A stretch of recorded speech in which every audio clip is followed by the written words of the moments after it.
Hello everyone, welcome back to my channel. I hope आप सभी अच्छे होंगे, स्वस्थ होंगे और आपकी तैयारी भी बहुत अच्छी चल रही होगी। तो आज मैं आप सभी के लिए फिर से एक न्यू वैकेंसी की कंप्लीट डिटेल वीडियो लेके आया हूँ।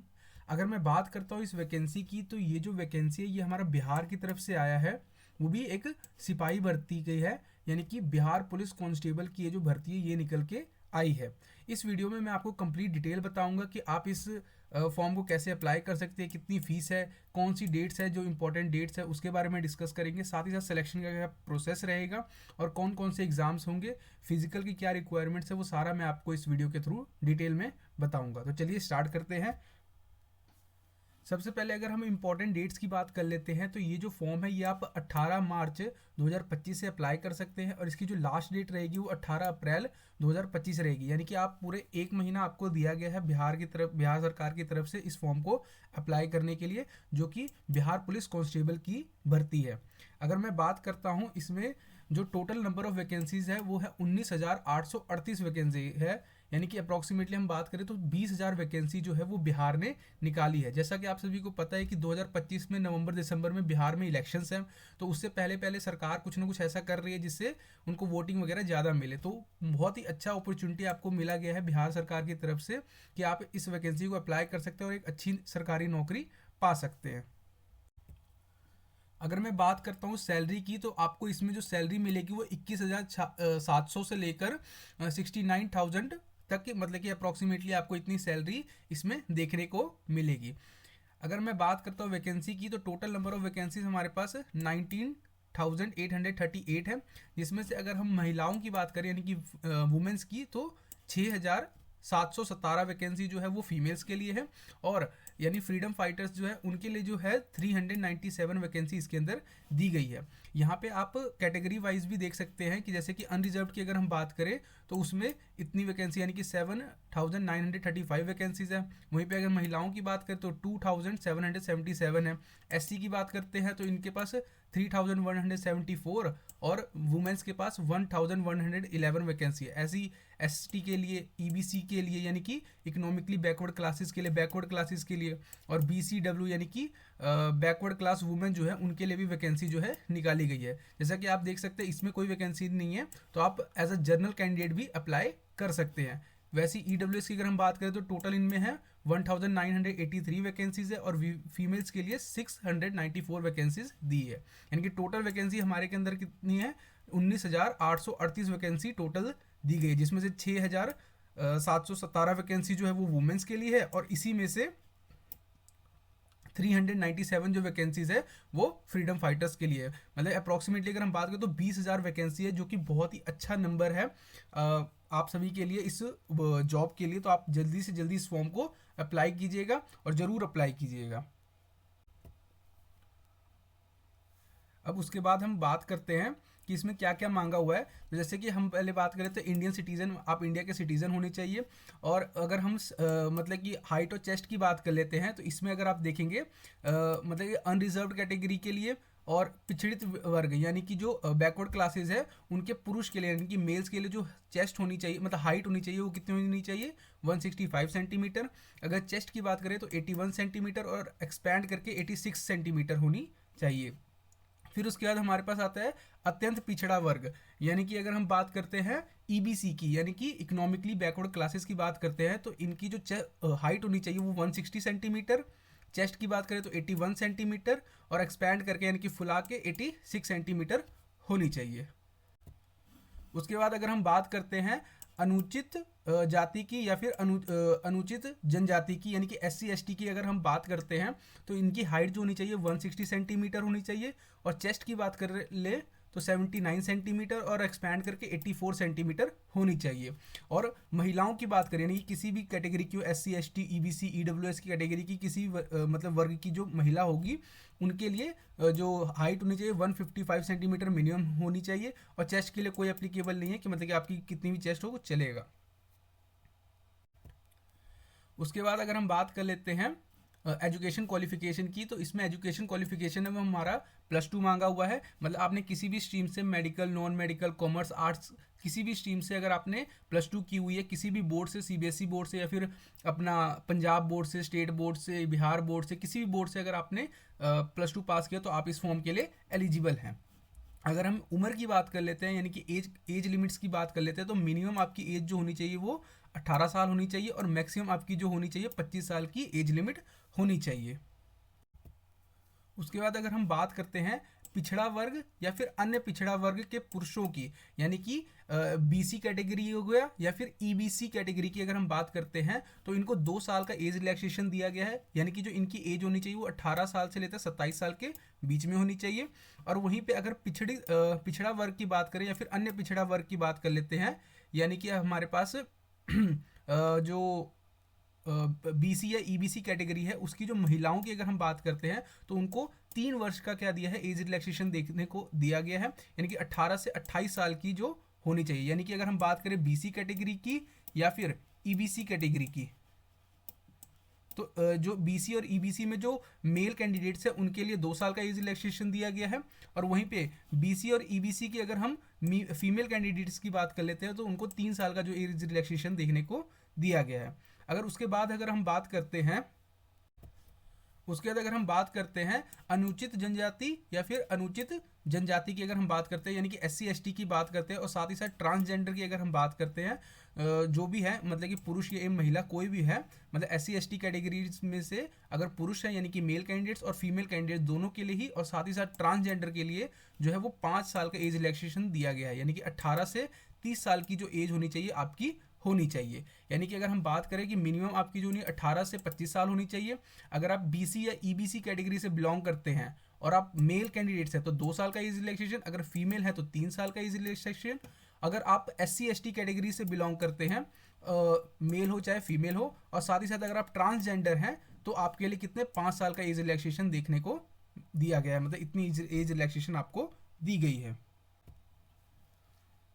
उसके बाद अगर हम बात करते हैं, नीचे जाते हैं, जैसे कि ये आप देख सकते हैं पोस्ट का कोड है, जैसे कि SC का कोड 02 दिया हुआ है, शेड्यूल ट्राइब का कोड 03 दिया है, एक्सट्रीमली बैकवर्ड क्लासेस का 04 दिया हुआ है, बैकवर्ड क्लासेस का 05 और इकोनॉमिकली यानी कि EWS कैटेगरी का 07 कोड दिया गया है। ये जब आप फॉर्म फिल करेंगे तो उस टाइम पे ये कोड आपको देखने को मिलेगा।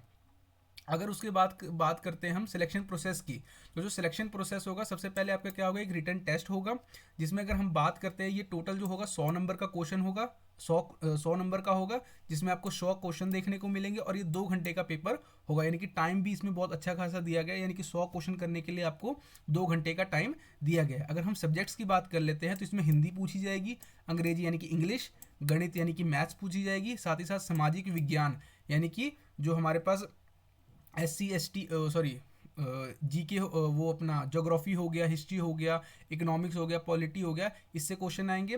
विज्ञान यानी कि साइंस से क्वेश्चन आएंगे, यानी कि केमिस्ट्री, फिजिक्स, बायो, और साथ ही साथ इन्वायरमेंट, जो इन्वायरमेंट केमिस्ट्री होती है यानी कि इन्वायरमेंट से रिलेटेड जो क्वेश्चंस होते हैं वो भी इसमें देखने को आपको मिलेंगे। फिर उसके साथ हमारे पास सामान्य ज्ञान एवं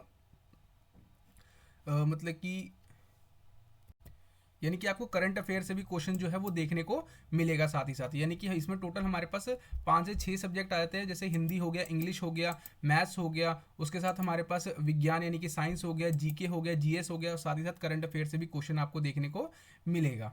और इसमें जो हमारे पास मिनिमम होगा वो 30 नंबर आपको, मतलब 100 क्वेश्चन है, 100 नंबर का है, 100 में से आपको 30 नंबर लाने पड़ेंगे। पर आप अपना बेस्ट दीजिएगा, जिससे मतलब जिसके जितने ज़्यादा नंबर होंगे उतने ही मतलब कि उसके चांसेस हो जाते हैं ज़्यादा मेरिट लिस्ट में आने के। अगर उसके बाद अगर हम बात करते हैं PET की, यानी कि फिजिकल एफिशिएंसी टेस्ट की बात करते हैं, तो ये भी आपका देखा जाए तो 100 नंबर का होगा, जिसमें से अगर हम बात करते हैं सबसे पहले यहाँ पे आता है दौड़, यानी कि रनिंग कराई जाएगी, जिसका आपका 50 नंबर का होगा। जैसे कि मान लीजिए अगर कोई मेल पर्सन है जो कि 5 मिनट के अंदर, मतलब कि जैसे कि अगर हम बात करें तो 50 नंबर का ये हमारे पास रनिंग का होगा, जिसमें हमारे को 1600 मीटर दौड़ना पड़ेगा, यानी कि 1 मील हमारे को क्या करना पड़ेगा, दौड़ना पड़ेगा। अगर कोई पुरुष कैंडिडेट यानी कि मेल कैंडिडेट जो है वो 5 मिनट के अंदर अंदर इसको कवर कर लेता है तो उसको 50 अंक दिए जाएंगे। अगर कोई 5 मिनट से 5 मिनट 20 सेकंड के अंदर कवर करता है तो उसको 40 अंक दिए जाएंगे। कोई अगर 5 मिनट से 20 सेकंड से 5 मिनट 40 सेकंड के बीच में कवर करता है तो उसको 30 अंक दिए जाएंगे। अगर कोई पर्सन जो है वो 5 मिनट 40 सेकंड से 6 मिनट के अंदर कवर करता है तो उसको 20 अंक दिए जाएंगे। अगर किसी बच्चे को 6 मिनट से ज़्यादा लगता है तो उसको उसी समय क्या कर दिया जाएगा, डिस्क्वालीफाई कर दिया जाएगा। यानी कि इसमें जो टाइम के बेसिस पे ही आपको क्या होते हैं, नंबर दिए जाते हैं कि अगर 50 नंबर अगर आपको पूरे लेने होंगे तो आपको 5 मिनट के अंदर अंदर कवर करना पड़ेगा। वहीं पर अगर हम फीमेल कैंडिडेट्स की बात कर लेते हैं तो उनको कितना 1 किलोमीटर दौड़ना पड़ेगा। यानी कि इनको सिर्फ 1 किलोमीटर दौड़ना है और वो भी 4 मिनट के अंदर। अगर कोई कर लेता है एक तो उसको 5 अंक दिए जाएंगे। 4 मिनट से लेकर 4 मिनट 20 सेकंड तक तो 40 अंक। 4 मिनट 20 सेकंड से लेकर 4 मिनट 40 सेकंड तक के 30 अंक। और 4 मिनट 40 सेकंड से 5 मिनट के बीच में अगर कवर करते हैं तो 20 अंक। अगर 5 मिनट से आपको ज़्यादा का टाइम लगता है तो आपको क्या कर दिया जाएगा, डिस्क्वालीफाई कर दिया जाएगा। उसके बाद यहाँ पे जो सेकंड हो जाता है वो हमारे पास गोला फेंक हो जाता है, यानी कि शॉर्ट पुट होता है जिसके अंदर हमारे को एक लोहे की बॉल दी जाएगी, उसको हमारे को फेंकना होगा। तो ये 25 नंबर का होगा। अगर हम बात करें इसमें, जैसे कोई बच्चा जो है वो 16 फीट से 17 फीट के बीच में फेंकता है तो उसको 9 अंक दिए जाएंगे 25 में से। अगर कोई 17 से 18 फीट के फेंकता है तो उसको 13 अंक। 18 से 19 फीट के बीच में फेंकेगा तो 17 अंक। अगर 19 फीट से 20 फीट के बीच में फेंकेगा तो 21 अंक। 20 फीट से ज़्यादा फेंक देगा तो उसको 25 में से 25 अंक देखने को मिलेगा। अगर कोई बच्चा जो है यानी कि मेल कैंडिडेट जो है वो अगर 16 फीट से कम फेंकता है तो उसको उसी समय क्या कर दिया जाएगा, डिस्क्वालीफाई कर दिया जाएगा। वहीं पे अगर हम फीमेल्स की बात कर लेते हैं तो इनको 12 पाउंड का दिया जाएगा और यहाँ पे जो लड़के हैं उनको 16 पाउंड का दिया जाएगा। यानी कि 16 पाउंड अप्रोक्सीमेटली 7 किलो से ज़्यादा होता है। 7 किलो 200 ग्राम 250 ग्राम का ये जो होता है 16 पाउंड होता है। तो ये हमारे पास 12 पॉइंट उससे कम ही होगा, यानी कि 6 किलो के आसपास ये हमारे को देखने को मिलेगा। तो अगर महिलाओं की बात किया जाए तो अगर कोई महिला जो है वो 12 फीट से 13 फीट के बीच में फेंकेगी तो 9 अंक। 13 फीट से 14 फीट के बीच में तो 13 अंक। 14 फीट से 15 फीट के बीच में 17 अंक। 15 फीट से 16 फीट के बीच में 21 अंक। और 16 फीट से ज़्यादा फेंकती है तो उसको 25 में से 25 अंक दिए जाएंगे। और वहीं पे अगर कोई जो महिला 12 फीट से कम फेंकती है तो उसको उसी समय डिस्क्वालीफाई कर दिया जाएगा। उसके बाद हमारे पास आता है ऊंची कूद यानी कि हाई जंप। हाई जंप की अगर बात करें तो मेल्स के लिए है। जैसे कोई जो मेल कैंडिडेट है वो 4 फीट जंप करता है तो उसको 13 अंक मिलेंगे। 4 फीट 4 इंच हाई जंप करता है तो 17 अंक दिया जाएगा। 4 फीट 8 इंच करता है तो उसको 21 अंक दिया जाएगा। और 5 फीट का अगर वो हाई जंप कवर कर लेता है तो उसको 25 अंक दिया जाएगा। यानी कि 25 में से 25 अंक उसको दिए जाएंगे। और वहीं पे अगर कोई 4 फुट से कम करता है तो उसको उस समय क्या कर दिया जाएगा, डिस्क्वालीफाई कर दिया जाएगा। अगर फीमेल्स की बात करते हैं तो 3 मीटर मतलब हाई जंप होगा 3 फुट तो उसको 13 अंक। 3 फुट 4 इंच का तो 17 अंक। 3 फुट 8 इंच का हो गया तो 21 अंक। और 4 फुट का अगर होता है तो उसको 25 अंक दिए जाएंगे। अगर कोई महिला जो है वो 3 फुट से कम पे ही मतलब कि अगर नहीं कर पाती है 3 फुट तो उसको उसी समय क्या कर दिया जाएगा, डिस्क्वालीफाई कर दिया जाएगा। इसके बाद जब आप जो मतलब कि हमारा रिटन टेस्ट हो गया, उसके बाद हमारे पास फिजिकल हो गया। ये दोनों ही 100 नंबर के हैं। अगर इसको क्वालिफाई कर लेते हैं आप, मतलब कि इसमें आप जो भी मार्क्स होगा वो आपको दिया जाएगा। फिर उसके बाद अपना हमारा क्या होगा, डॉक्यूमेंट वेरिफिकेशन जो होगा वो कराया जाएगा, जिसमें कुछ इंपॉर्टेंट डॉक्यूमेंट्स है वो आपको लेके जाना है। यानी कि पैन कार्ड हो गया, आधार कार्ड हो गया, साथ ही आप बर्थ सर्टिफिकेट हो गया। अगर आप 10वीं और 12वीं का जो सर्टिफिकेट होगा उसको लेके जाना है। अगर आप SC/ST कैटेगरी से बिलोंग करते हैं तो उसका सर्टिफिकेट हो गया। BC और EBC कैटेगरी से बिलोंग करते हैं तो उसका सर्टिफिकेट हो गया। साथ ही साथ अगर आप फ्रीडम फाइटर है तो फ्रीडम फाइटर वाला सर्टिफिकेट जो होता है वो EWS सर्टिफिकेट हो गया। जिसके पास जो भी जिस कैटेगरी से बिलोंग करता है उसको उस कैटेगरी का सर्टिफिकेट वहाँ पे देना पड़ेगा। इस चीज़ का ध्यान रखिएगा। तो ये जो थी कंप्लीट डिटेल थी बिहार पुलिस कांस्टेबल की। हाँ, ये लास्ट पॉइंट रह गया हमारे पास, आवेदन शुल्क। यानी कि टोटल अगर हम बात करें फीस की बात करते हैं तो यानी कि SC/ST कैटेगरीज के लिए अगर हम बात करें तो 180 रुपया फीस होगी। और उसके बाद अगर हम बात करते हैं ट्रांसजेंडर के लिए, तो ट्रांसजेंडर के लिए भी 180 रुपया फीस है। और उसके बाद अगर हम बात करते हैं राज्य के, यानी कि जो बिहार में, अगर बिहार की महिलाओं की बात करते हैं या फिर कोई भी किसी भी कोटे से बिलोंग करता है, तो उनके लिए भी 180 रुपया फीस रहेगी। और जो भी बच्चे बाहर के स्टेट से, यानी कि यूपी, झारखंड, पंजाब, हरियाणा, हिमाचल प्रदेश, इन सब के जो बच्चे होंगे या फिर जो अनरिजर्व कैटेगरी से बिलोंग करेंगे, उनके लिए जो होगा वो 675 रुपया फीस रखी गई है। तो ये हमारे पास फीस की डिटेल थी। इसके साथ अगर हम बात करते हैं, तो जैसे कि यहाँ पे देखिए उम्र की सीमा जो है, जैसे कि मैंने आपको बताया था 18 से 25 साल जो है वो मिनिमम एज लिमिट रखी गई है, जो कि 1 अगस्त 2025 के अकॉर्डिंग चेक किया जाएगा। यानी कि 1 अगस्त 2025 से पहले पहले आप क्या होने चाहिए, 18 साल के होने चाहिए। और उसके बाद अगर हम बात करते हैं जो एजुकेशन क्वालिफिकेशन है, वो उसके लिए भी डेट दी गई है, जो कि 18 अप्रैल 2025 है। यानी कि इससे पहले पहले आपका +2 जो होना चाहिए वो क्लियर होना चाहिए। और वैसे ही अलग अलग जो सर्टिफिकेट्स हैं उनके लिए अलग अलग यहाँ पे डेट्स दी गई है। मैक्सिमम के लिए जो डेट्स है वो 18 अप्रैल 2025 ही रखी गई है, यानी कि जो लास्ट डेट है हमारी फॉर्म फिलिंग की, वही डेट रखी गई है। जैसे कि आप देख सकते हैं जो फॉर्म है वो आप 18 मार्च से अप्लाई करना शुरू कर सकते हैं, जिसकी लास्ट डेट जो है वो 18 अप्रैल रखी गई है। तो ये जो था, ये ऑफिशियल वेबसाइट है हमारी बिहार पुलिस की, बिहार पुलिस कांस्टेबल की। आप इस वेबसाइट पे जाके जो है अपना फॉर्म वगैरह अप्लाई कर सकते हैं। तो ये हमारे पास कंप्लीट डिटेल था बिहार पुलिस कांस्टेबल का। ये आप देख सकते हैं, ये वेबसाइट है और एक ये वेबसाइट है। तो ऐसी ही वीडियोस के लिए आप मेरे चैनल को सब्सक्राइब कर लीजिएगा। Thank you.